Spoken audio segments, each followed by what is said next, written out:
Hello, this is Jane Goodall, and I want to welcome you to this conference in a rather unusual way with the distance greeting of the chimpanzees.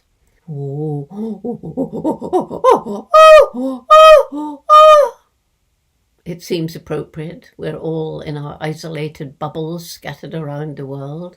But how amazing that the amazing human brain, the intellect, is enabling us to get together in this virtual way.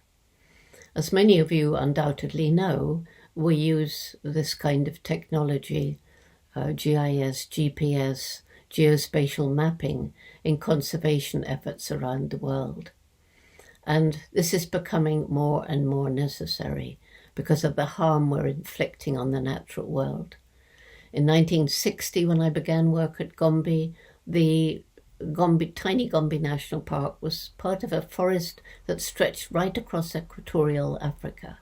By 1990, it was a tiny patch of forest surrounded by completely bare hills, more people living there than the land could support, struggling to survive. And that's when it hit me. If we don't help these people find ways of living without destroying the environment, we can't hope to try and save the chimpanzees and their forests. And so in 1994, the Jane Goodall Institute began Tacare, our method of community-based conservation. It's a very holistic program. It began with a tiny local team asking the villagers how they felt we could best help them. And gradually we could develop the program with more and more programs. And it was my great friend, Dr. Lillian Pintea, who brought sophisticated, up-to-date GIS, GPS, geospatial mapping to this program. And this was not only useful for the chimpanzee work, measuring range, deforestation, and so on, but also to the villagers. They have to make land use management plans, and geospatial mapping was tremendously important. Most wild chimps in Tanzania aren't in protected parks, but out in the village forest reserves. And so an important step in our efforts to protect them was when Lillian set up workshops and taught volunteers from the villages how to use some of this technology, such as smartphones, to monitor the health in the village forest reserves. And they were very proud of this. It got uploaded into a platform on the clouds, Global Forest Watch.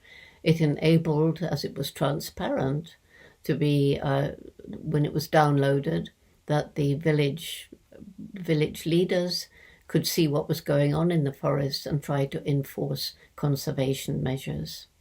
Gradually, the people came to realize that protecting the environment wasn't just to protect wildlife, but their own future.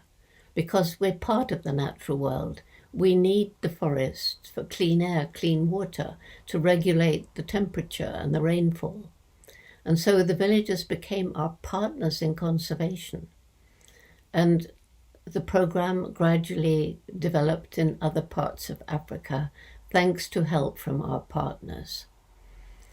We're particularly grateful to Jack Dangermond and his wonderful team at Esri for the help that they've given us to scale up the Tacare program. We really hope eventually that it can cross Africa around chimpanzee habitats because it works. It's improving lives of people as well as protecting wildlife.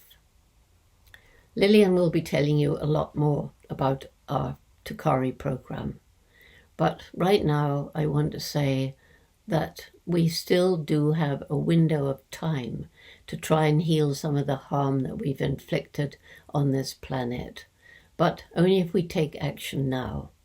The problems are huge. We need as many collaborations and partnerships, as much help as we can get.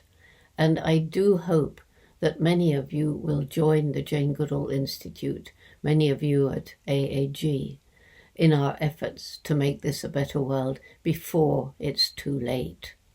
Reasons for hope, the incredible human intellect, that will enable us to live in greater harmony with nature, animals rescued from the brink of extinction because of the resilience of the natural world, and the indomitable human spirit. So let's get together now, soon, and work together to make this a better world for future generations of people, animals, and of course, the environment. Thank you.